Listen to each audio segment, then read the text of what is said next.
I, Father John Baptist Capuchin, wish all the brothers and sisters around the world a very happy Christmas, especially those who are watching Prathana Bhawan TV at this moment. What is Christmas? Christmas is the event that we celebrate when God decided to come down on this earth and to dwell among us. And this is the question that has been popping up in my mind again and again. What is the best gift of the Christmas? And I think the best gift of Christmas is the gift of presence, the gift of God's presence. In the book of Genesis, we see God used to walk with Adam and Eve. He used to talk with them. When Adam and Eve sinned, because they wanted to become equal to God, they felt that they no longer needed God's presence and they could manage their own lives without God. So they committed sin.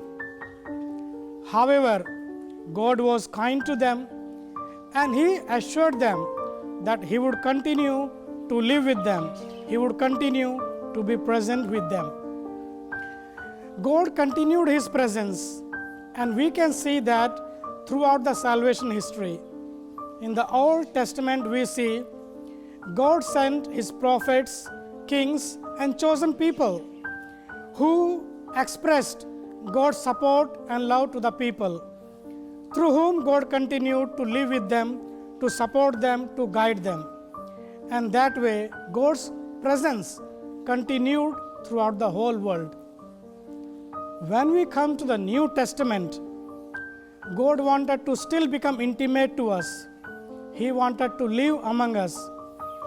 We hear in the Gospel according to St. John, chapter 1, that in the beginning was the Word, and the Word was with God.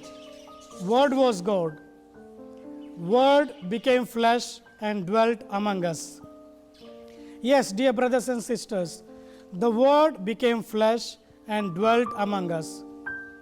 God came to the womb of a virgin called Mary. He lived in her womb for 9 months. He was born in the house of Joseph and Mary.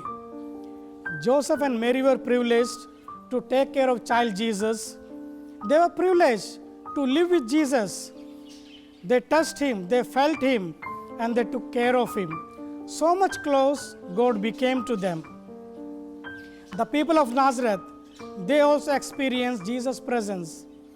And when Jesus started His ministry, He started walking around the people. He started moving from one village to another, and people were able to see Him with their eyes, to hear Him with their ears, to touch Him with their own hands. So much close God had become. God continued to live with His people. John chapter 3 verse 16 says, God so loved the world that He sent His only Son. And when I think of Jesus, I feel Jesus so much loved us that He wanted to continue with us. And so during the Last Supper, He said, this is my body, this is my flesh. Take and eat, take and drink. So through the sacrament of Holy Eucharist, Jesus wanted to continue with us. And today, we are able to experience His presence through the Holy Eucharist.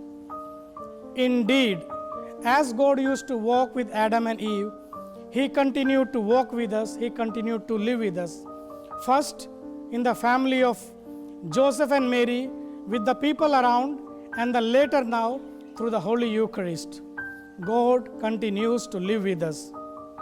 So, as we celebrate this joyous event, as we celebrate Holy Christmas, how shall we unwrap this gift, the gift of God's presence? Dear brothers and sisters, I would like to suggest few things that we can apply in our life and experience God's presence. Number 1, participate in the Holy Eucharist with devotion, because whenever we receive the Holy Eucharist, we receive the body and blood of Christ, and that way God continues to live in our lives. Second, we need to read the Word of God maybe for a few minutes, because it is through the Word of God, God still continues to guide us. He continues to be with us. Third, in the Gospels we read, Jesus said, "Wherever 2 or 3 are gathered in my name, there I am in their midst." So whenever we gather with good intentions, Jesus is present among us. Whenever we gather for prayers, Jesus is present among us. And I would like to invite our family members, family people, that whenever you gather for your personal prayers, family prayers, God is present in your midst. But also, whenever you gather, maybe for your family meals, for your common works like cleaning, cooking, whenever you do them together, God is present among you. So it is necessary that we come together with intentions of goodness and love. And the last thing I would like to suggest is, God created us human beings in His image and likeness. So that image and likeness of God is within us. And so the invitation of this Christmas is also to find the presence of God in our hearts and in our lives.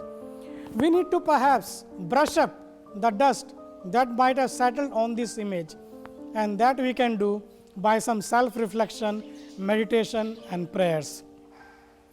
Once again, I wish all my brothers and sisters watching this program a very happy Christmas. May the good Lord, who decided to come and live with us, continue to be in your lives and bless your lives with the joys, happiness, and peace. Once again, wishing all of you a very happy Christmas.